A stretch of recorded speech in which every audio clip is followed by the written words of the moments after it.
Hello student, good morning. I am Ram Narayan Yadav from New Warsaw Hindi School. Today we learn my English book 8. My topic is the house builder English workshop. See the first question. Find from the story Find from the story the noun forms of the following.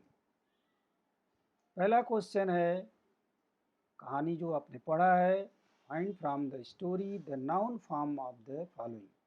Noun forms आपको story में से ढूंढ करके लिखना है। यहाँ पे word दिया गया है। First word is dedicate, dedicate. Second word is measure, third decide, fourth perfect, fifth own, sixth give, seventh responsible and eighth persist. First dedicate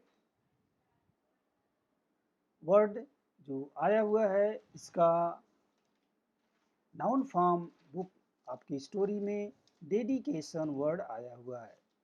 तो आप डेडिकेशन वर्ड यहाँ पर लिखेंगे DEDICATION,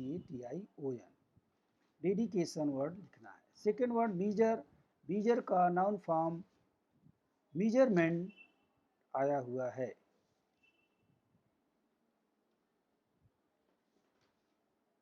डिसाइड, डिसाइड वर्ड का decision आया हुआ है, decision लिखेंगे। परफेक्ट का परफेक्शन लिखना है, परफेक्शन आया हुआ है। ओन, ओन वर्ड का ओनरशिप। गिफ्ट का गिफ्ट आया हुआ है। रिस्पॉन्सिबल का रिस्पॉन्सिबिलिटी एंड परसिस्ट का परसिस्टेंस। इस तरह से फर्स्ट क्वेश्चन जो है आपको स्टोरी यानी जो आपका लेसन है द हाउस बिल्डर, स्टोरी को अच्छे से पढ़ेंगे, फिर उसमें से ये वर्ड आपको मिलेंगे, आप इसको लिखेंगे। Second question, choose the proper phrase expression to complete the sentence meaningfully. यानी आपको प्रॉपर फ्रेज और एक्सप्रेशन लेकर के सेंटेंस कंप्लीट करना है और सेंटेंस मीनिंगफुल होना चाहिए। यहाँ पे वर्ड दिए गए हैं। टू सेंड फॉर, नेक्स्ट है with full dedication and in great demand, next to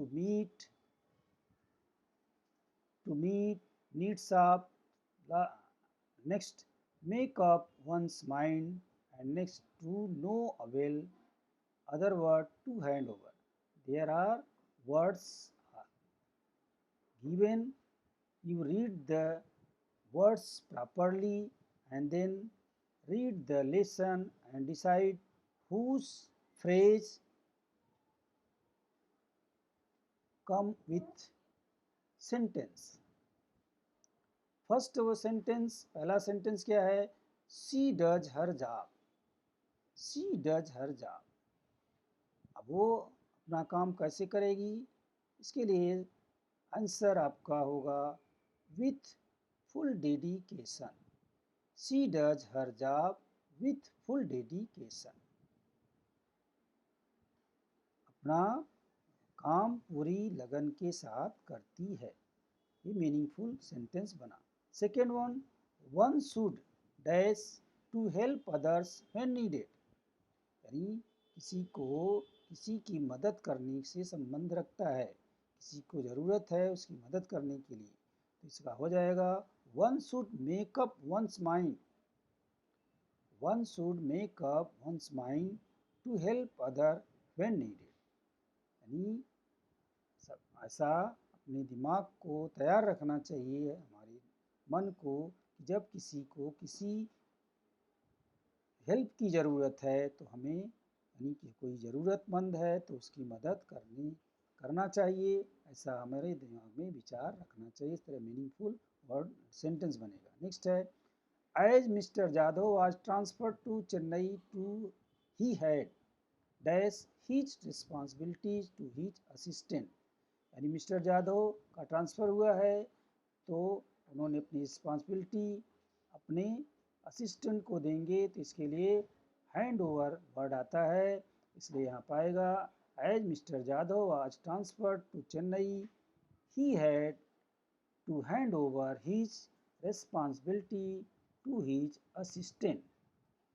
Next one, fourth, the laborer's income was not sufficient. The laborer's income was not sufficient.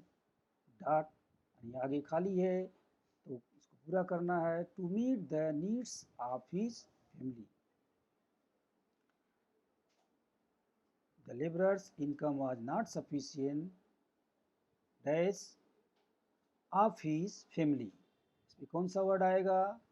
इसमें to meet the needs, needs से संबंधित है, to meet the needs, needs यानी आवश्यकता की पूर्ति करने के लिए।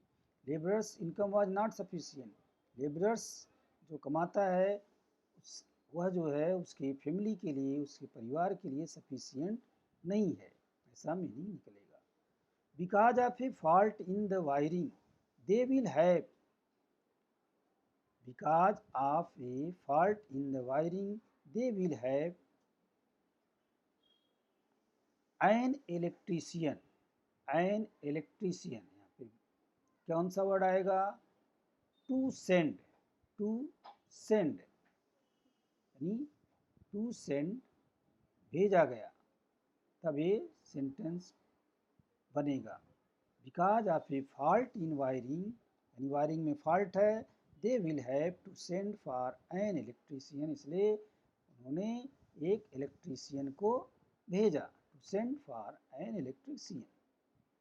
Next, mother tried hard to change her son's habit but dash यानी आगे वर्ड क्या आएगा? माँ अपने बच्चे की हैबिट चेंज करना चाहिए लेकिन इससे रिलेटेड वर्ड है नो अवेल, मतलब कोई उसका असर नहीं हुआ, कोई उपयोग नहीं हुआ, तो आ जाएगा to no avail.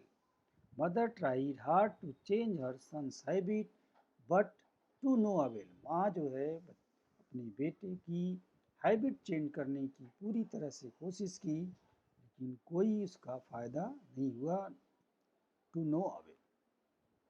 Mangoes from Ratnagiri are always dash, तो यहाँ पे इसके लिए जो फ्रेज बैठेगा वो है ग्रेट डिमांड, ग्रेट डिमांड बहुत अधिक मांग होना। तो mangoes from Ratnagiris are always great demand, Ratnagiri के जो मैंगोज हैं इसको हापुस बोलते हो, हापुस ग्रेट डिमांड हमेशा रहती है, यानी आपने देखा है हापुस का डिमांड हमेशा रहता है, तो यही यहाँ पे ग्रेट डिमांड वर्ड आएगा। Mangoes from Ratnagiri are always great demand. Third question, read the story and answer in your word, story को पढ़िए, उसमें से यानी पैसेज को पढ़ करके आपको आंसर देना है। तो इसका आंसर आप स्टोरी में से लिख सकते हैं, पैसेज को पढ़ करके, देख करके, खोज करके। The owners of the new houses built by the mason would be extremely pleased. Why word? क्यों? New owners of the new houses built by the mason would be extremely pleased. जो नए घर के ओनर्स थे, owner होते थे, वे बहुत खुश होते थे, खुश हो जाते थे, क्यों?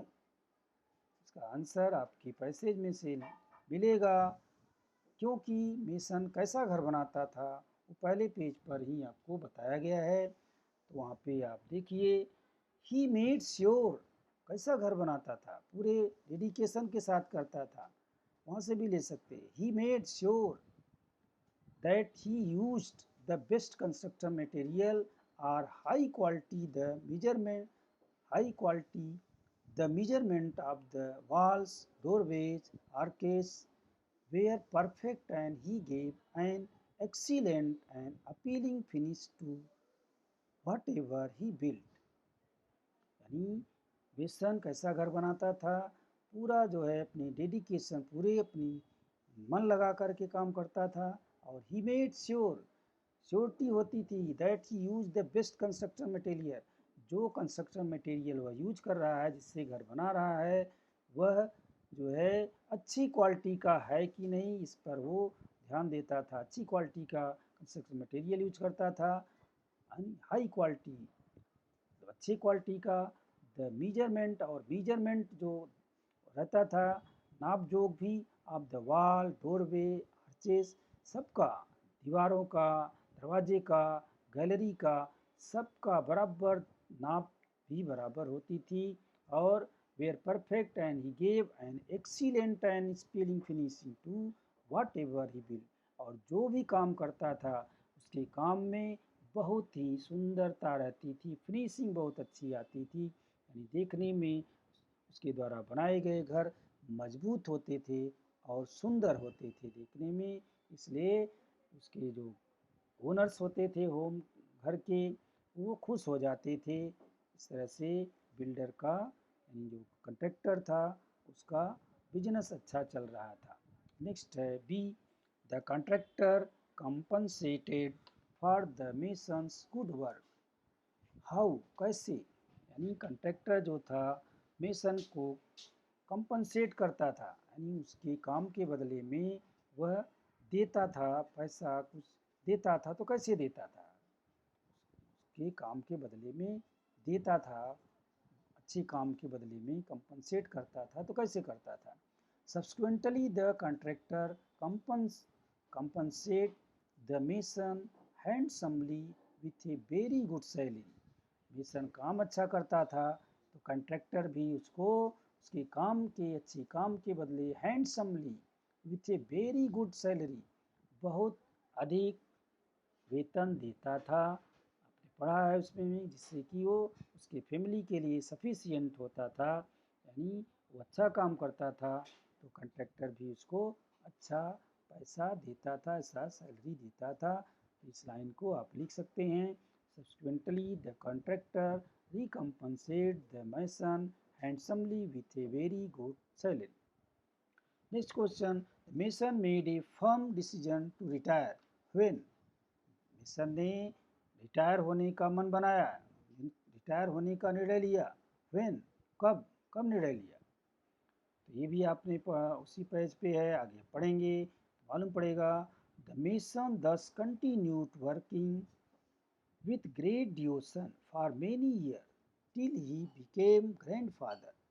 Then he decided that it was time to retire and spend time playing with his grandchildren.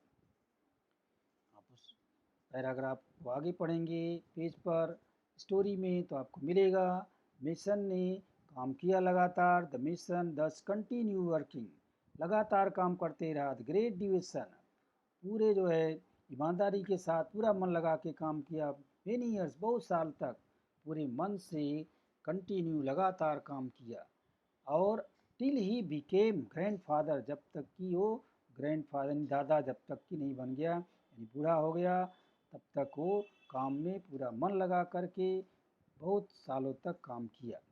Then he decided that it was time to retire and spend time playing with his grand children.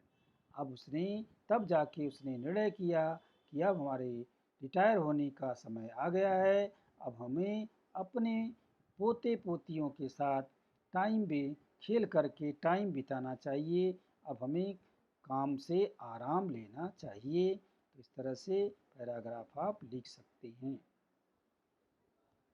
Next question fourth, read the following word from the story aloud and fill them in the proper column. यहाँ पे word दिए गए हैं,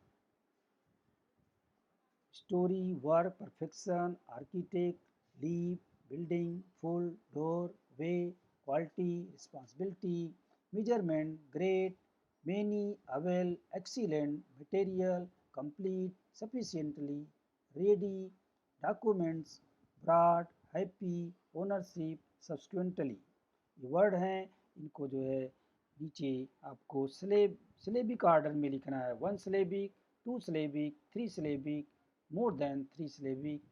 syllabic क्या है, आपने पढ़ा है कि जो प्रोनाउंसिएशन होता है वर्ड का, जिसमें स्वर का उपयोग किया जाता है, कितने स्वर का उपयोग किया जाता है, एक ही स्वर यानी एक ही मात्रा का उपयोग हो रहा है तो 1 सिलेबिक, दो स्वर दो मात्रा का उपयोग होता है तो 2 सिलेबिक, 3 3 मात्रा यानी का उपयोग होगा, 3 स्वर आएंगे तो 3 सिलेबिक, और 3 से अधिक आएंगे तो मोर देन 3 सिलेबिक वर्ड होता है। तो इस तरह से प्रोनाउंसिएशन के अनुसार हमें लिखना है। पहला वर्ड इसमें आएगा वर्क। वर्क में की मात्रा का उपयोग हो रहा है। Leap, full, door, way, great, broad, ये सारे वर्ड जो हैं इनमें एक ही स्वर का उपयोग हो रहा है। अब बोलते समय फिर से ध्यान दीजिए। Work, leap, full, door, way, great, broad. Two syllabic देखेंगे।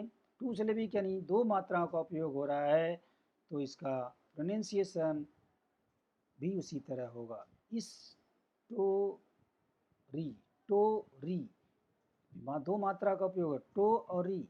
थोड़ा सा रुक के आराम से पढ़ेंगे तो ऑटोमेटिक मालूम पड़ता है। इस टो, टो री, में नी, ready, complete, complete, happy, building, avail, avail. यहाँ पे दो स्वर का उपयोग हो रहा है सारे वर्डों में। फिर से देखिए। Story, many, ready, complete, happy, building, avail. Next आपको थ्री सिलेबिक देखना है। थ्री सिलेबिक यानी तीन स्वर का उपयोग जहाँ हो, इसका उच्चारण करते समय, प्रोनाउंसिएशन करते समय आपको मालूम पड़ता है कि तीन स्वर का उपयोग हो रहा है, मात्राओं का उपयोग हो रहा है।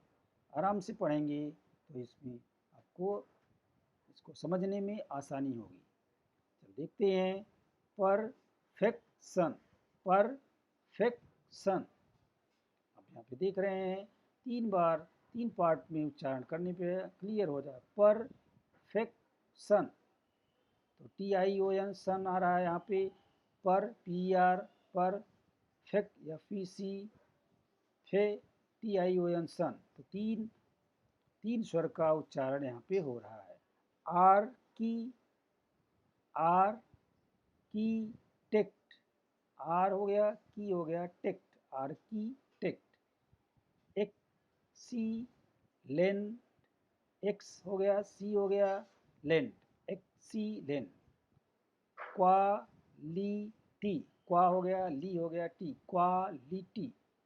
डॉक्यूमेंट्स, डा हो गया, कू हो गया, मेंट, documents, documents. Ownership, ownership, ownership. ये थ्री सिलेबिक वर्ड है। फिर से देखें। Perfection, architect, excellent, quality, documents, ownership. Next word more than three syllabic, जो कि तीन स्वर से अधिक इनका उच्चारण करने में, 4 या 5 या 6 उससे ज़्यादा स्वर का उच्चारण जिसमें हो, वो मोर देन थ्री सिलेबिक में लिखना है। देखते हैं इसमें। रेस्पॉन्सिबिलिटी, ये जो है तीन से ज़्यादा इसमें सिलेबिक हो रहे हैं, स्वर का उच्चारण हो रहा है। Responsibility. Measurement, measurement. Subsequently, sufficiently. Material, material. इस तरह से ये जो है थ्री सिलेबिक, मोर देन थ्री सिलेबिक हैं। इसको आप इसमें लिखेंगे। फिर से देख लेते हैं। Responsibility, responsibility. Measurement, measurement. Subsequently, sufficiently. Material, material. इस तरह से इसको आप लिख सकते हैं। आप अपना देख करके, वीडियो को पॉज करके आप जैसे लिख सकते हैं, स्क्रीनशॉट भी ले सकते हैं, अपनी नोटबुक में इसको नोट कर सकते हैं। नेक्स्ट वर्ड है क्वेश्चन नंबर फिफ्थ। फिफ्थ में there is two question, A and B. First A, word that have the same sound pronunciation but differ in spelling and meanings are called homophones. For example, here, here. यहाँ पे क्या कहा गया है कि words that same sound, sound और pronunciation, sound उसका pronunciation जो हम करते हैं पढ़ते समय एक जैसा होता है, लेकिन उनकी स्पेलिंग में ऐसे वर्ड की स्पेलिंग अलग अलग होती है और उनकी मीनिंग भी अलग होती है। ऐसे वर्ड को होमोफोन्स कहते हैं। जो दो वर्ड ऐसे रहते हैं इसका प्रोनाउंसिएशन तो सेम होता है लेकिन उनकी स्पेलिंग और मीनिंग अलग अलग होती है, ऐसे वर्ड को होमोफोन्स कहते हैं। तो वैसे एग्जाम्पल दिया गया है hair, hair, H A I R, hair, hair जो आपका बाल है, H A R E, hare, हेयरिंग खरगोश होता है। तो दोनों का स्पेलिंग और जो है अलग है, मीनिंग भी अलग है। तो चलो आपको pick out from the lesson homophones of the following words, कुछ वर्ड्स दिए गए हैं उसके लिए आपको होमोफोन्स स्टोरी में से आपको अपने लेसन में से ढूंढना है। स्टोरी को पढ़ेंगे अच्छे से आपको मिलेगा, यहाँ पे लिख के दिया गया है वेस्ट, WAIST, वेस्ट। ये वर्ड नहीं आया है लेकिन इसके बदले में आपको दूसरा वर्ड मिलेगा WAST, वेस्ट। मतलब वेस्ट एक जो है आपका वेस्ट होता है जिसको कमर कहते हैं, एक वेस्ट है यानी टाइम वेस्ट, वेस्ट करना, उसको नुकसान करना। न्यू, KNEW, न्यू, न्यू कोई चीज़ जानना, NEW, न्यू, न्यू मतलब कोई चीज़ नया हो। तो दोनों का मीनिंग और स्पेलिंग अलग है। Lose, lose, LOSC, lose, LOOSC, loose, loose पहला है जो खो देना, दूसरा है का मीनिंग है कि कोई चीज़ लूज होना यानी ढीला होना। LOSC लूज का मीनिंग है कोई चीज़ खो देना, LOOSC इसका लूज का मीनिंग है कोई चीज़ ढीला होना। नेक्स्ट है four, made, MAID, made. Next है MAD, मेड, मेड, मेड यानी कोई जो घर में काम करता है ऐसा। नेक्स्ट है मेड कोई चीज़ बनाना। Great, GRAT, great, GREAT, great, दोनों में एक ग्रेट का मतलब होता है जैसे कोई चीज़ खाना बनाते समय घिसते हैं रख करके, ऐसा इसका मीनिंग निकलता है। ग्रेट, ग्रेट मतलब कोई चीज़ बहुत बड़ा हो, बहुत बड़ा हो उसके लिए ग्रेट पर्सन, ग्रेट थिंग, बहुत बड़ा हो उसके लिए ग्रेट मीनिंग आता है। WON, वन, WONE, ओन, दोनों ओन है। वन पहला जो है जीतने से संबंधित है और दूसरा ओन है जो कि ओनर यानी खुद का, कोई चीज़ ओन मतलब अपना हो, ऐसा इसका मीनिंग निकलता है। साइट, SIGHT, साइट, साइट मतलब जो हमारी रोशनी है यानी दृश्य है उसको साइट कहते हैं। SIT, साइट, साइट यानी जैसे बिल्डर लोग काम करते हैं जहाँ पे उसको साइट बोलते हैं, जिस जगह पे उनका काम होता है उसको साइट बोलते हैं। वीक, WEEK, वीक, वीक यानी सप्ताह, WEAK, वीक कमज़ोर से मीनिंग निकलता है। WOULD, वुड, वुड यानी सकना, ये जो है सहायक क्रिया है, इसका उपयोग करते हैं इंग्लिश में। WOOD, वुड यानी लकड़ी से संबंधित है, वुड। CSEAC, समुद्र इसका मीनिंग होता है। SEEC, सी मतलब देखना, तो दोनों सी का मीनिंग अलग है, तो दोनों को फिर से देख लेती हैं। वेस्ट, WAIST, वेस्ट, इसका हो गया WAST, waste. KNEW, knew, NEW, new. LOSC, loss, lose, LOOSC, loose. Next है MAID, maid, MADE, made. Next है GRATE, ग्रेट। नेक्स्ट इसका है GREAT, great. Next WON, won, OWN, own. SIGHT, sight, SITE, site. WEEK, week, WEAK, weak. WOULD, would, WOOD, wood. SEAC, SEEC। Next B, question number 5, fifth का B. Select any 3 pairs of homophones from above and make simple sentence of your own to show the difference in their meaning। आपने जो homophone देखा है उसी में से आपको word लेना है और सेंटेंस बनाना है जिससे कि उनकी मीनिंग डिफरेंस है ये क्लियर हो जाए। तो पहला वर्ड यहाँ पे है सी, SEEC। नेक्स्ट उसका होमोफोन्स है S E A sea, see sea, first see, see देखना, दूसरा सी समुद्र।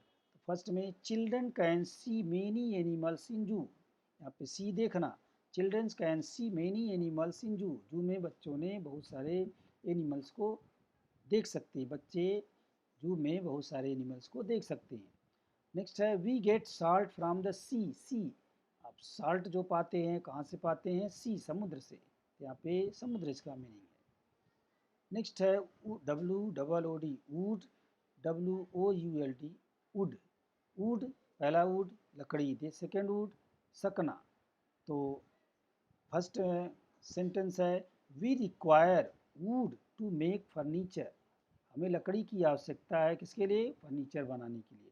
We require wood to make furniture, furniture बनाने के लिए हमें लकड़ी की आवश्यकता होती है। नेक्स्ट है would, would you please keep the door close, यहाँ पे सकना, सकने से संबंधित है। Would you please keep the door close, क्या आप दरवाज़ा बंद कर सकते हैं, ऐसा मीनिंग निकलेगा। Next W O N won, O W O N, O W N own यानी जीतना है पहले का, दूसरे का अपने से संबंध, इसका कैसे मीनिंग निकलेगा। फर्स्ट सेंटेंस है we won the match, we own the match, we इसको वन भी बहुत जन बोलते हैं, we own the match, match जीत गए। This is my own book, this is my own house ऐसा भी बोलते हैं, तो this is my own book, ये मेरी बुक है। तो इस तरह से हमारा लेसन इंग्लिश वर्कशॉप फिनिश होता है, ख़त्म होता है। आप इसका अपनी कॉपी में वीडियो के माध्यम से लिख लीजिए, पढ़ लीजिए, और आप वीडियो को पुश करके भी लिख सकते हैं या स्क्रीनशॉट लेके भी लिख सकते हैं। आप इसकी मदद लेकर के आप अपना नोट कर लेंगे तो आपको फिर से पढ़ने में आसानी होगी। आप वीडियो को एक दो बार देखेंगे, इस तरह से आपको याद भी हो जाएगा। तो यहाँ पे लेसन को भी करते हैं। Thank you.